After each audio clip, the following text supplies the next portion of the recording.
And even then, there's no That doesn't always work. And it's just like, I want to leave this country. It's making me so sad.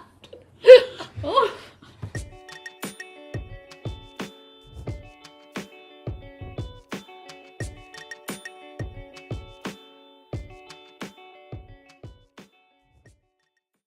Hello and welcome to Literary Cannonball, a podcast for anyone who wants a fun and feisty conversation about books.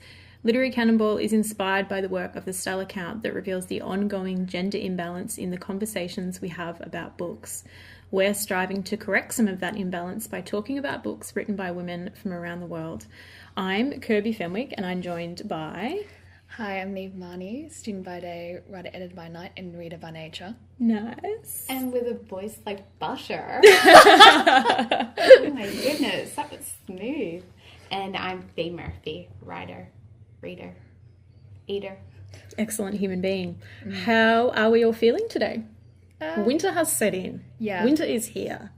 Winter is no longer coming, it has arrived. Yeah. I started building pillow forts and like snuggling in bed with books and it's See, this great. is why I hoard books, so I can build book forts in winter. Yeah, that's solid. Yeah, that's a good plan. It's sound building. All right, let's get to some book chats. So to our book for episode 13, lucky 13. Leland Bardwell was a writer of poetry, plays, novels and short fiction. Different Kinds of Love, her only short story collection, was originally published in 1987 before being re-released in 2011. From unfinished housing estates left to literally rot to courtrooms, train stations and hospitals, Bardwell explores an Irish society weighed down by the abuse of women and children and the social and economic disadvantage of the marginalised. I suggested this book to the podcast, and it's kind of a winding kind of a road to why I did, so I'll try and quickly summarise. In 2014, I found out I could become an Irish citizen, and so I did, and got my citizenship, and that kind of process made me think a lot about the Irish literary canon, which is pretty intimidating / overwhelming. I wrote a piece of writer's block at the end of 2014 about these two different literary families, the Australian one, which I'd grown up with and, you know, felt a connection to by virtue of being Australian, and then this new Irish literary family that I suddenly had some tenuous connection to, and I guess about exploring that and trying to understand how that would impact my own work. And part of the process of exploring that Irish literary family was I started to really kind of explore Irish women writers. And I wanted to read more of them and get a bit more of an understanding of that kind of work. And Leland Bardwell was one of those names. And I hadn't gotten around to her in the last 4 years. And so I thought, let's read her only collection of short stories. So that's the interesting way that we got to this book. I have lots of thoughts, but I'm really keen to hear what you guys thought about it. I am so happy that you brought this to the table because I hadn't heard of her at all. Even though I'm Irish, I have clear connections to wanting to know this stuff, but I haven't read much into any sort of Irish writers at all. So it was such a joy to read a book set in Ireland that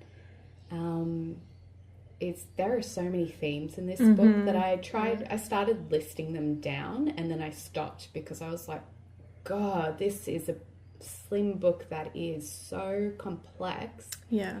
There's violence and incest and the idea of community and neighborhood and what is sin, the power of the church, drinking, tinkers, travel, the war, bombs, sense of peril, constant peril within relationships versus within community, which within country, under Commonwealth, the whole like just complexity of it all, that I was like, oh my goodness, this is the Ireland that I'm familiar with, as opposed to like the limericks and leprechauns and all that kind of faffy bullshit that gets thrown around the place. It's kind of deeply complex, hurting country full of grief. that I don't think is explored beyond the borders of Ireland. So it was really, I found it really interesting to read. What did you guys think? I feel like enjoy is such a strange word to use in relation to this book because, as you said, Fee, there is some pretty big themes and ideas running through this book that were at times quite confronting. But I also think there's value in those type of stories, like you said, that sort of explore the reality of a country that is too often, belittled. Well, but also that idea of, there's so many stereotypes about Ireland and ideas about Ireland that kind of perhaps overshadow the reality. Yeah. And I feel like this collection perhaps explored that reality, and in a way that, her writing is really great. I think it's fantastic. There's some really, really excellent lines in here, and there's one that I want to share. I'll share it in a little bit, but I just really want to know what Neve thought. I don't know exactly what I think about this because I read this, so from the front to the back, just in order. So that meant that I read the first story first. And yeah, that was an experience. I know, I'm not sure exactly how to articulate it. I should say that the first story is about it's about child sexual abuse. Yeah. And I think those are very important stories to tell. But I feel like there are often points where I was very aware that this was originally written in 1987. Which isn't necessarily a bad thing, but I was just sort of, it is very much of its time. Do you think though, because I was writing notes about this book along the way, and I was struck that the amount of abuse stories, being that child sexual abuse or domestic violence, this book was published in 1987. Those stories are only really being discussed in Australian literature seriously and at length in 2018, to the point that it's almost been called a genre by some people in the literary industry, or like there's just an acknowledgement that those stories are finally being shared. When she was like striding forth and writing about those things without it being fluffed up or taken away from how stark and grim it is of a reality that I was kind of blown away by. Did you think there was like that it felt like there was so much that was said and then there was so much that was unsaid as well? Like, I wouldn't say there was a starkness to the language, but there was certainly gaps, and you could feel those gaps in yourself. Like, particularly one story, Dead Elm, which is about Jennifer, who is experiencing some mental illness, which is a weird way to frame it. But the end of that story, you kind of know what has happened, but it's not spelled out. And I feel like that was kind of across the entire collection. She doesn't necessarily spell things out for you. She kind of creates this space for you to come into and have an understanding of what's gone on, what's happened, in a way that was like, especially with this book, when I got to the end, I was kind of like, holy shit, did I just read that? Like, did that actually just happen? And I don't want to say exactly what it was. I don't want to spoil it in case anyone hasn't read it and wants to read it. But yeah, I didn't read it like you, Neve. I sort of would read a story and then put it down for a little bit and then pick it back up and read a story and put it down for a little bit because I like needed to most of the time. But it just, it really felt like there was space for me as the reader to kind of come into the story and maybe process it a little bit. I don't know. I'm not even really sure what I'm trying to say. But yeah. there's so much here. There's so much here. Yeah. I think there are some stories I think I connected to better than others. And I think maybe this is just like, her writing style is really like precise and interesting, but sometimes I found it hard to sort of like, there were points where I was reading this and I'm just like, what the fuck? What just happened? Just because it sort of seemed like it was, you had like a sort of story and then a character would do something, you're like, whoa, what? And so that sort of brought me out of it, but also there are so many stories that I thought were so powerful as well. I don't know. Did you guys get that sense? I do agree with you that I had to pay exquisite attention to each story, even when I didn't want to, almost as if she was forcing us to, because she played a lot with perspective and time and also reality, because quite often it would be an unreliable narrator for whatever reason, of they've been traumatized, so their ability to connect with reality had been altered some ways. So for example, in the first story, it opens up with 2.5 pages from the mother's perspective, who is institutionalized for mental illness. But clearly it kind of starts off the story of the questioning of what is mental illness, what is a sense of reality from that perspective. And then you find out quite clearly that the narrator of the story, which is actually one of the children, suffers from trauma and mental illness as a consequence of what will happen next in the story. But there's that kind of wishy-washy through the story of shifting perspective and time quite suddenly, and then years have passed within 2 sentences, and then it doubles back on itself as she's trying to figure out, when did these crimes of sin start happening, and what is sin, and who is judging them, and is she judging herself? And I found it took, even though the writing is spare, it took so much work from me to stay afoot in each story.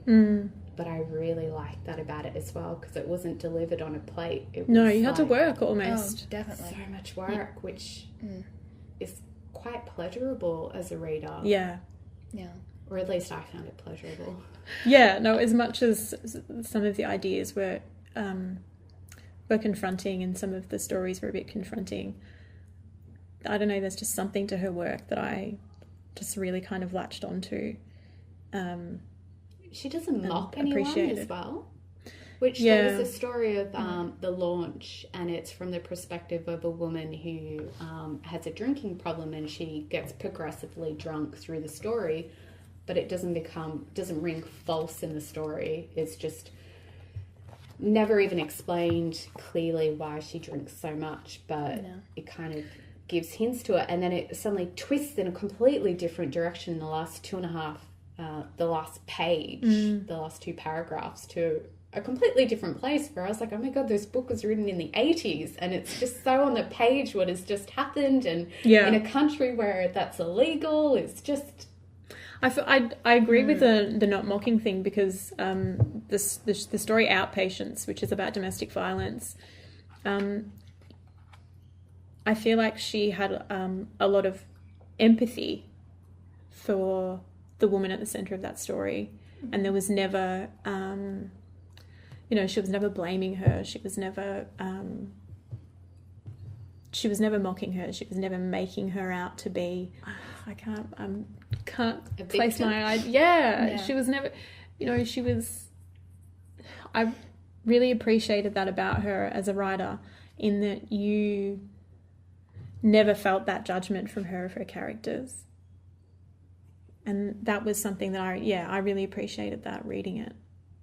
But I want to share this line with you that I read, and I just thought, that is such a great line. It's in the story. It still makes me laugh now. It's in the story Cedric Dear, towards the bottom of page 101. And he's talking about his mother, obviously. Is it possible I once lay naked in her womb? Embarrassing. Like, that is just such a great line. Such a great line. And just her ability to sort of dip into the character sort of thinking like that and then to jump, and just that sort of perfect line and then to come back out again into the story. I just, there's a lot to like here, I think, despite the heaviness. Oh, yeah, definitely. There are definitely, like, sometimes I feel like, the beauty of her language sort of, it helps sort of soothe over some of the very, like, dark elements of it. And also in regards to the time, I think it takes a lot of work. Like, it sort of, I read To the Lighthouse recently, and this sort of reminds me of that in the terms of, like, how time is so, like, malleable. And I think in terms of the content of the work, it makes sense, because I think it's sort of saying trauma is always present. Like, so there's always something, you're sort of living trauma, and it's even at, like, it's sort of a compressed time. Like, it's, even as you're living, you're also reliving. And you can't, and trauma has control sometimes over you, but you can't have control over it often. So, I think it dealt with that dynamic really well. What do you think about the title? I found the title really interesting, and I want to read you something that I picked up from a review that we'll put in the show notes. So Different Kinds of Love is the title, which you can read some different ways. But this is from a review from the Irish Times. In effect, these stories suggest that much of what we classify as love is something else: desire, need, control, condescension. And they show that though its manifestations are as various as people and their circumstances, ultimately there is only one kind of love, and its absence is the only real tragedy. That is such a great paragraph in a review, but what did you sort of think of that idea in relation to the title and the content of the stories? I don't know if I agree with the last line in that paragraph of there's only one type of love. I think that's something that Bardwell is really trying to convey, that love is so many things and so many forms that it can't be distilled in even one moment.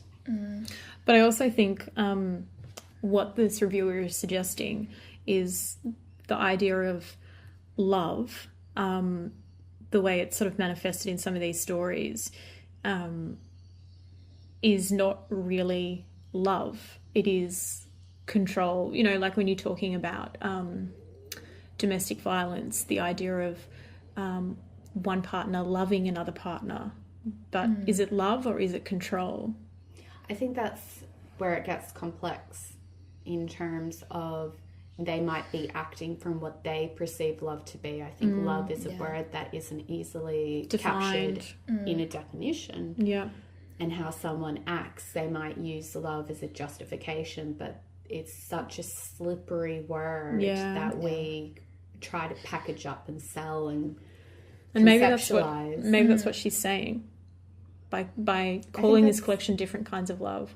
And when I think about that title in respect to the stories that are in this collection, I think I can see that maybe that's what she's trying to say. Well, I think that's where the non-mocking perspective comes from, because she's acknowledging those complex realities of there is something in this situation that people are acting out of some sort of motivation that might be coming from a good place, but when it's enacted is horrific and violent and possessive. And I think perhaps she's such a clever woman that she's creative realities that I wouldn't want to imagine in my own mind, and I'm kind of happy to step away from them in the book, but she's given them a sense of weight because she hasn't judged them out for us. Like, I mean, we do our own judging of it and figuring out of it, but I think, God, that's clever.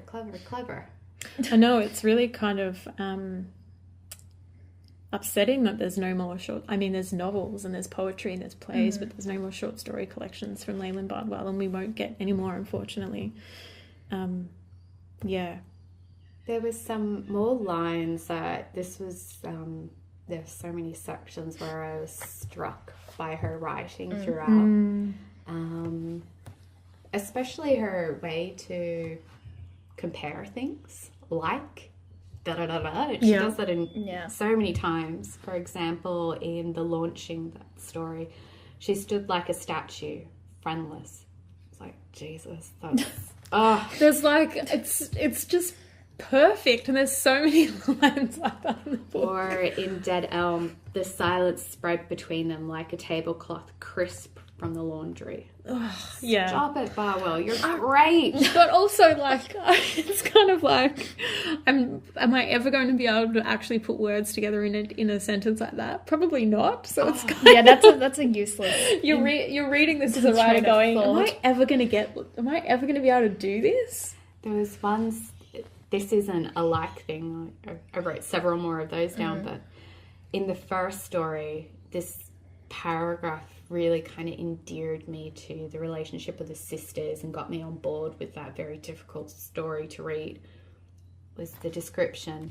But mostly their games were wild and secret, beset with the lore and superstition of the countryside, overlaid by their inventiveness and natural savagery. Fuck, that is a description of sisters if I didn't know one. It is just an example of how complex and wild and beautiful her writing is. That is, I feel like when I was reading this, it was just like a stone being skimmed over a very deep lake. I just need so much time to revisit and reread to get a tenth of what she was writing about because of the issues in it. I think I need to have so many more conversations with my family and parents and their experiences, and also then go back to history books to understand the situations that she was writing about. And there was one story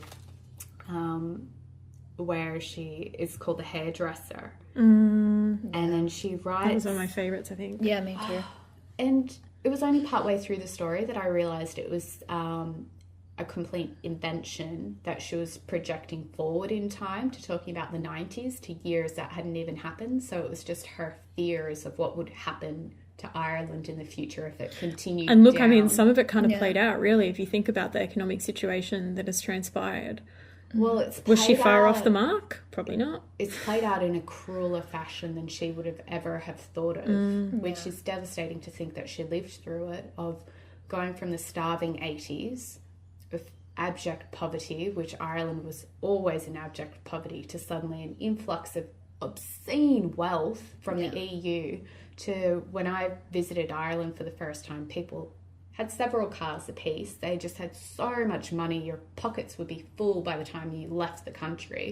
The Celtic tiger was roaring with such might that it was just mind-blowing to be there. And my parents were like, we grew up in poverty, like, kids, this isn't reality. And everyone in Ireland is like, this will last forever, we're finally rich. And like, my father grew up sleeping on the dirt floor. My mother grew up in what is now a hen house. Like, they grew up in what, it wasn't marginalised poverty. The whole country was poor as fuck.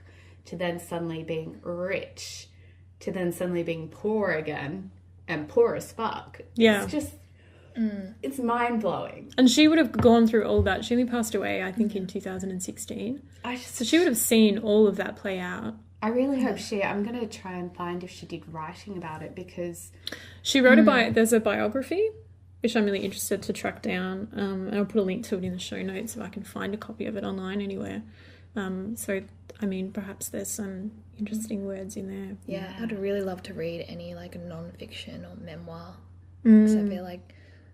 She actually had a really interesting life. I'm going to link to a few I get that sense. obituaries in the show notes. She was actually born in India to Irish parents and moved back to Ireland when she was 2, and apparently had quite a contentious relationship with her mother, who basically told her she was ugly, compared her to a sister who was obviously a favourite, and so she kind of grew up with that sort of thinking about herself and her place in the world. So, but also she was a huge figure in the, Irish literary community, and, was involved in all sorts of things and launching lots of things. And so it was a really important part of the Irish literary community, and I think is a really important person to read. For sure. Yeah. Be interesting to find out more about that, because Anne Enright has talked extensively about the sexism in the Irish literary scene, because it's the men that are lauded again and again and again. And I think that's why I felt so like, if this is a family that I'm actually going to, by virtue of a passport and a citizenship, be a part of, then I want to explore the women, because I know about Joyce, you know, and you know about Beckett and Oscar Wilde and all these people. But where are the women? You know, and those conversations are still being had. And look, Anne Enright's probably spearheading them, because I know that I've read things recently about the sexism that still exists. I think this collection of short stories really explores the sexism in Irish society in general. Yeah. And it's been fantastic to read about this year, because this year they've got the final kind of thing to pass to be free of the church, which they'll never be free of the church, of women's right to have Repeal the abortion. the Eighth Amendment. Which, I mean, there's this one, half a sentence in this book about a sister who goes off to England, has an abortion, and she dies. Yeah. It's just thrown out there like a dart and never returns to that point at all, because there's no point to returning to it, because it's Such a common story, though. huge. And I wonder if things will change. Well, I think if we all read more Irish women writers, perhaps we can force that change. I'm hopeful. So what's the verdict on different kinds of love? I think I'll leave it to Bardwell. She stood like a stopped pendulum, not knowing which way to run, is exactly how I felt about this book. It stopped me in my tracks and made me feel lots of things. An ocean of things. I can't wait to read it again and chat more about it. For sure. What about you, Neve? Yeah, I feel like there are bits of this that sort of so struck me and so challenged me that I can't even, I think I need like months and several rereadings to even like get to the bottom of it. But I think for me, it's all, when you read about topics like this, like incest and domestic violence, I think there's something in you that's like, oof, I don't know, I don't know, there's something ingrained in you and your psyche that's like, oh, should we be talking about this or writing about this or something? But I think Bardwell does a really good job of not sensationalizing, not romanticizing, like even in scenes that are so like confronting, I think even you can sort of get the horror of it, but it's not like abuse porn. Yeah. Like it walks a very fine line, and I think it does it pretty well. Yeah, no, I agree completely. And I agree with both of you that it'll be one of those ones that I will need to read again. It feels like one of those books that you need to read like two or 3 or 5 or 15 times, and every time you read it you'll notice something else, or something else will jump out at you. It just feels like one of those ones that will be an ongoing sort of exploration.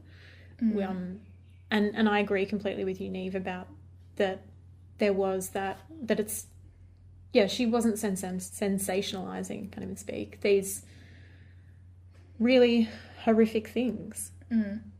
But I think it's important to write about them and to talk about them because they're the realities. And to not write about them and to not talk about them is almost... history's well apt at doing that. But it's almost like you're dismissing those people's lives and their experiences because, I'm not going to talk about it. And you are writing them out of the story. And that is a violence. And the problem is that violence is generally inflicted on women and children. And I think there's a great power in writing about it. But I think there is, with great power comes great responsibility to do it in a way that is not, to borrow your term, Neve, abuse porn. And I think she did it. 2 thumbs up to Leland Bardwell. Same here. Yeah. Also, this cover is magnificent. Oh, I knew you were going to bloody say that because this cover is horrific. This really? cover, It's I not think, good. is great. No, It no. is bright. I mean, you It's not- will see pictures of this on our social media, but it is, and on the website, but it is. We could have a bright poll on our orange. Twitter. Please agree with me because I'm right. It's not a good cover. Like, what? Neve, you know my feelings about covers. I know, but like, what? I'm not No. sure what the black outlines Yeah, what are the of figures meant to be? Is this like people. The hairdresser. Oh my god! Oh, It is the seriously? hairdresser. Yes, someone sitting in a chair, and this person. Yeah, okay, well, it they could have done absolutely it, is. but like, okay, I'm sorry. This looks like a graphic tee. Like, no, the writing is so gorgeous, and this cover is so ugly. You know what? I'm gonna try and find a 1987 version. Yeah, how you guys didn't see that it was... I honestly didn't won't even judge. notice it until you pointed it Well, out. I just didn't connect it because I forgot, honestly, because I was trying to get through all this. I forgot about how ugly this cover is. You were just not looking at it. Yeah, but I I'm just- going I to try just and stopped track thinking down a copy of the 1987 version, and we'll compare covers. Okay. That's on my list, my to-do list.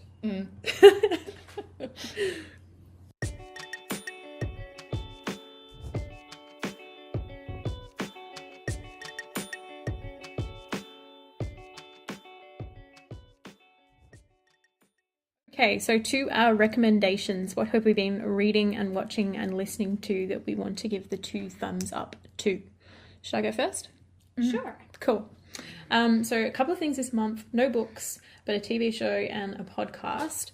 The first one is called Brooklyn Nine-Nine. Oh my god! Yeah. Have you finally Now- got onto it? Yes, I have. And Yes. the reason I got onto it was because it was cancelled, like Yes. a couple of weeks ago. It was a a week crazy ago. 48 hours. Yeah, it was like really full on, and it would like filled my Twitter feed. Like people were like up in arms and like so having such an emotional response to the cancellation of this show.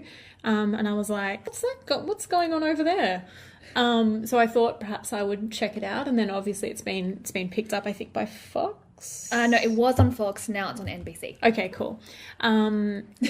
So I went and had a look on Netflix, and I'm up to the 3rd season, and Oh I'm my just God. thoroughly enjoying it. Yes, I've been using it to distract myself from all the reading I have to do for uni, and I'm just thoroughly enjoying it. I think the characters are so great. Just the dynamic is so great. It is laugh out loud funny, but also I think touches on some really important conversations Yep. about race and about sexuality and the kind of conversations that you so often don't see in like these kind of shows. You know, it's a Yeah. cop show. It's a cop show. But, you know, we're having these conversations and I'm just thoroughly enjoying it. So 2 thumbs up to that one. Although, look, I think I'm probably the last person in the world that has come to the Brooklyn Nine-Nine party. So everyone else has probably seen it. But just in Yeah. case there's 3 people Just in case who there's haven't 3 seen people who it, haven't. go watch it. It's Definitely do amazing. it. Exactly. You've got 5 seasons to like bang through. I know, it's exciting. The other thing I'd recommend is the Auckland Writers Festival podcast. Yes. So a friend of mine tweeted about something, an event that was happening over there during the week, and I was like, oh, I really hope they've recorded this. And then I thought maybe I'll check out their podcast because, you know, often, I mean, Melbourne Writers Festival does some podcast stuff, and we know the Wheeler Centre does a lot of stuff. So I jumped on and had a look, and all their 2017 conversations are up, and there's some really great ones. There's an Anne Enright one, which I'm pretty sure you've probably already listened to, Fee. I love that podcast so much.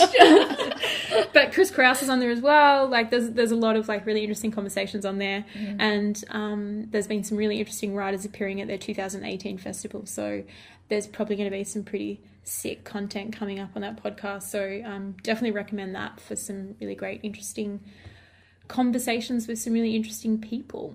They do such a good job programming. Such interesting Yeah, it looks like a writers. really great festival. So it might be fun to hey, podcast excursion. Who wants to go to New Zealand? Yes, please. I'm up for it. That is so funny that you mentioned that, because one of my recommendations is an episode from the Adelaide Writers Week 2017 of an episode that they recorded, Dedication, Elizabeth Howrer. it is such a fantastic and lovely conversation that I actually messaged you both when I was listening to it. And I listened to it straight after we had that conversation. So I have Isn't listened it to charming? it, and she's the best. And she's the he's best. lovely too, because they have like a long They have a really great relationship. dynamic. And it's her publisher, Michael Haywood from Text, and they've known each other for years and years, and they sound like they just get on the phone and gossip to one another for hours and on end. So they're just really like, they have this gorgeous, friendly, affectionate relationship, which is so lovely. And then when she read out a piece of her work, I remember reading that, but to hear her in her voice, I was like, whoa. To write a single paragraph as good as that would just be a lifetime achievement. It's just, she's so lovely. She's great, yeah. And I mean, I love that all the major festivals are recording these It's so panels great. and events, because getting access to them is for a select few people who have money, time and availability to attend. So to go back and delve through their archives is just a joy, and I spend a lot of time doing it, which is why my second recommendation is from the Sydney Writers Festival 2017, their podcast, where they did a panel on the personal essay, and they had Rebecca Giggs talking to Jessica Friedman, the author of Things That Helped, as well as Fiona Wright, the author of Small Acts of Disappearance, and Maria Tamarkin, who's just released a book as well. She's already written 4 of them, so this is her 5th. But it's an hour-long, fantastic, in-depth conversation about essays, what they can do, what they can't do, research, how to construct and structure, and it's just so meaty and delicious and fantastic, and it's just a really... It's so good that they've recorded it and it's archived. I'm it's there. super psyched to listen to that. When I was listening to it, I was literally skipping up the street. I was like, all my favourite people, chatting about my favourite thing. This life can't get any better. And then it does, because there's a podcast called First Draft, a dialogue on writers, and Mitzi Rapkin is the host of that, and she just has these great conversations with people like Elizabeth Strout. That conversation is gorgeous. Jennifer Egan, and it's the stuff that I love, the kind of technical aspect of writing, how they got from the first draft to the published piece, and it's just beautiful sentence structure, drafting, stuff that would send my family to tears of boredom, and I'm just like, give me more. But he's right up our alley, so I enjoy it so much.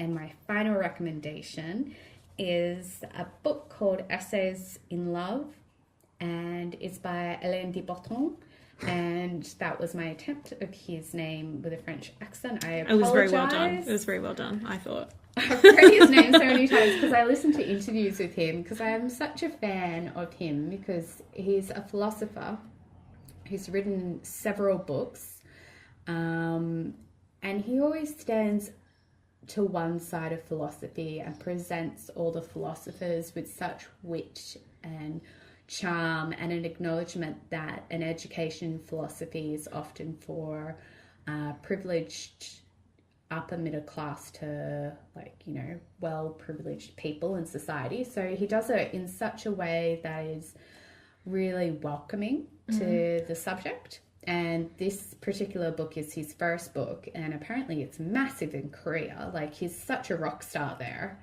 Really? Oh. Yeah, it's like, it's just so widely read in Korea for some reason. Right. They've really taken to it, and I can see why, because it's just gorgeous to look at, where it's almost like prose poetry. Ooh. With each chapter and each section is numbered, and they're standalone paragraphs, and they're these, just each scene is a paragraph, and it's just beautiful writing, and it talks about this relationship evolving between this couple and their fears about when to use the word love for the first time. What does the word love mean? And he weaves in philosophical thoughts, but through the narrative, and it's always driven by the narrative rather than by the philosophical concepts and constructs.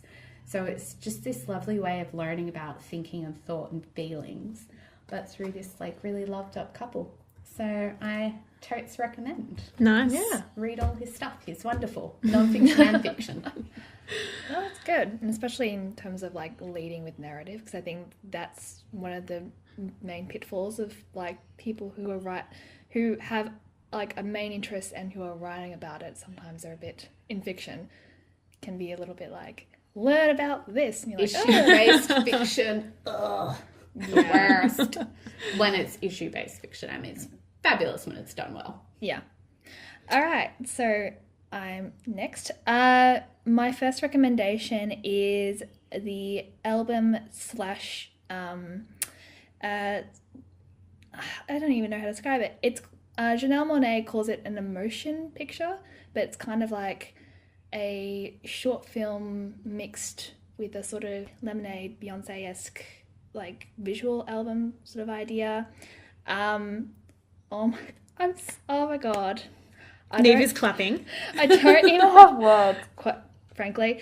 So I'll just talk about the visual album is so gorgeous, and it's though I referenced Beyonce, it's sort of a little bit more of like there's a narrative underneath, and it's a sci-fi narrative. Ooh. Which is really cool. I loved it so much, and it's just. How long does it go for? That one goes for like 40 minutes. Nice. Yeah. It's like 2 episodes of Brooklyn Nine-Nine. That's a unit of time now. That's how I measure the world now, yes.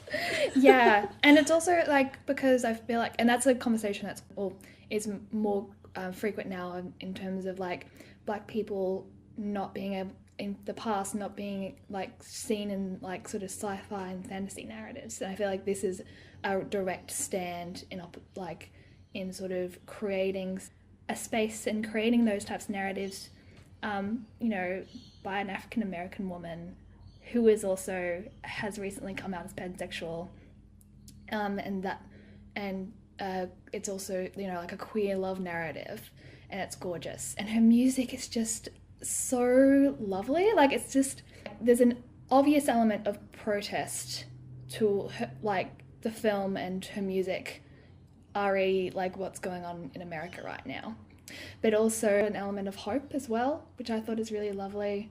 In any case, I really loved it. It's a good way to spend your time. And yeah, her songs are just amazing. It's really fantastic when both the visuals and the music can stand independently as being absolutely stunning, and then when put together is just a mind explosion of genius. Childish Gambino is the same. His music can stand alone. That latest visuals clip, can stand together. Beyonce, with Lemonade, alone and together. And I think that's really powerful to sort of merge those two mediums successfully as well. Yeah, but in a way that can perhaps tell more of a story than just a song can. Yeah. And can expand on the ideas and just contribute to the canon in a way that is just incredible. Yeah, because this album, like as is, like just with the audio, is already a fantastic album. But I think seeing the emotion picture it really adds to the depth of her ideas and what she's trying to say, and what her stance is. I think it's really, it's just really, really well done. And it's always amazing when it's in contrast to what the stance is. So the words are one thing, but the images say what the truth of the matter is, which I just find really interesting. Of people can publicly only say certain things because they're only allowed to have a certain voice. I'm thinking particularly with Childish Gambino, his lyrics are on the surface level appear to be quite accessible and like party songs, but then when you realise this is where he's been sort of marginalised, it's just, there's so much thought, and I love how he's not talking about his intentions behind the visuals. He's just letting the it speak for itself. Speak. Yeah. Such an exciting time in music. Yeah, exactly. Check out Dirty Computer. The short film is on YouTube, and also Childish Gambino, This Is America, because content warning for gun violence there. like, because that is so powerful as well. And then in a shift, my next recommendation is Kid Gorgeous. It's a Netflix comedy special by John Mulaney. I wasn't really aware John Mulaney existed until like a few weeks ago when I kept seeing gift sets from this Netflix special over and over again. I'm just like, who is this person that everybody seems to be so in love with? And then I watched Kid Gorgeous, and I am also now in love with him. Just because, he's a comedian, yeah? Yeah, comedian. I actually, this is sort of shameless self-promotion, sorry. I recently wrote a piece in Eureka Street about comedy and the whole idea that's resurfaced recently that like comedy's become too PC, and you know that's like sort of being aware of the power dynamics in the world is somehow going to destroy comedy. It is if you're a particular type of comedian. Yeah, that's true. And so I think John Mulaney is a great example, and also Brooklyn Nine-Nine are great examples in how comedy can still be so funny and so witty and still on the mark, and even like delve into some really like dark topics without basically punching down and being like, you know, further marginalizing people who are already marginalized. Absolutely. Like there's one, and that's not clever comedy anyway. Well, if you're punching down, I don't think that's comedy. I just think that's abuse and bullying. Yeah. Yeah, absolutely. Yeah, exactly. I mean, and there's so many great things. Like there's like a 10-minute segment about a detective who came to his school, who is a detective Bittenbinder, and he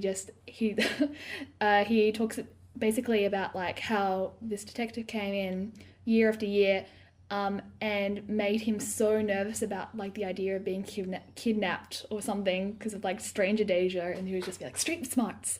And so like that's a really like he goes into some really like dark sort of places there, but it's always really so witty and so like well done. He also talks about the being sort of like culturally Catholic, so like having parents who are Catholic and you being raised in that tradition but are sort of now, as you've grown up, are a bit more away from that.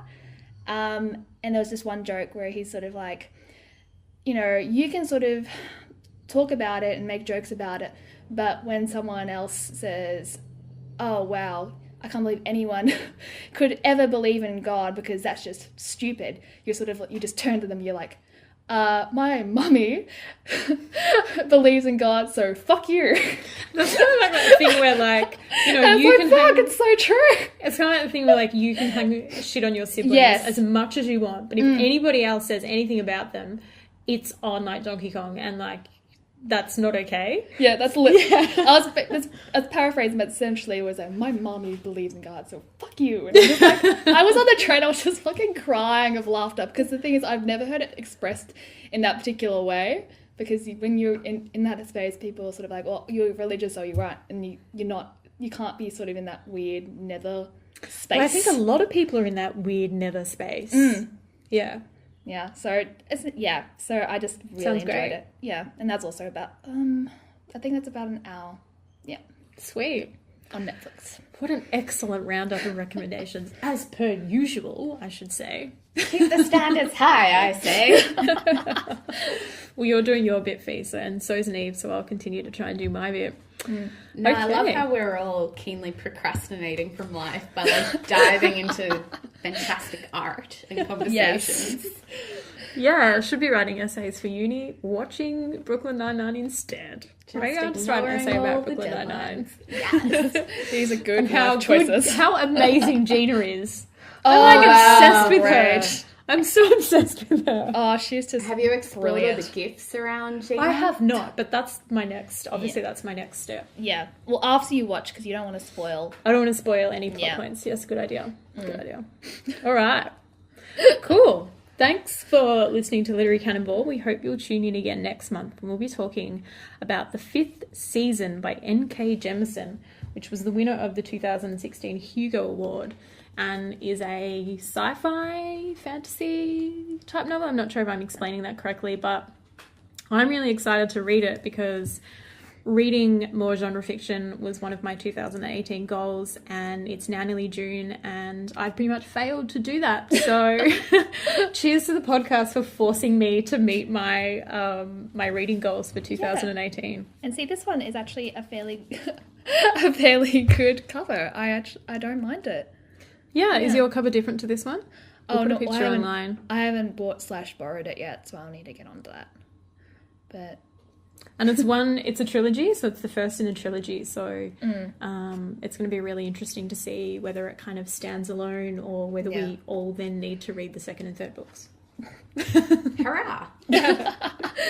All right. In the meantime, if you want to continue the conversation or you just want your digital friends, you can follow us on Twitter at LitCannibal, on Instagram at Literary Cannibal, or you can find us on Facebook. We're on all the social medias. We sure are. We're so down with it. We're so just millennial. Instagramming. Oh my God.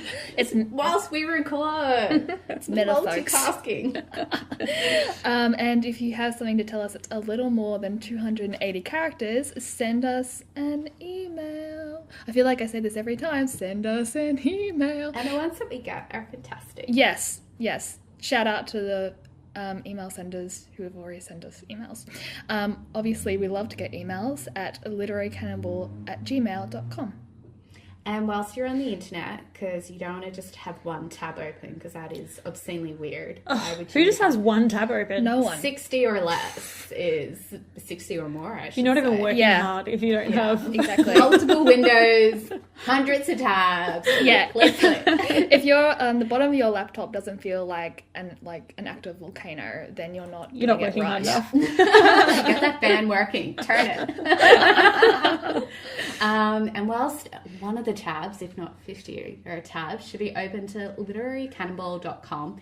It's our website, and it has a full wrap of the show notes and lists of recommendations and kind of all our past episodes, or you can stream it live, whatever. And that is literarycannibal.com. Nice. Cool. Yeah, I think that's it for us. That's it for us. Time to go put some scarves on and drink some tea and watch some more episodes of Brooklyn Nine-Nine. Yeah, this is a solid plan. Yes, thank you. Bye. Bye. Booty boots are filthy after Monday night. That's even better for the image. Guys, True. Check out the boots. Like, these legit get worn. Look how dirty they are. Not just dirty, muddy, filthy.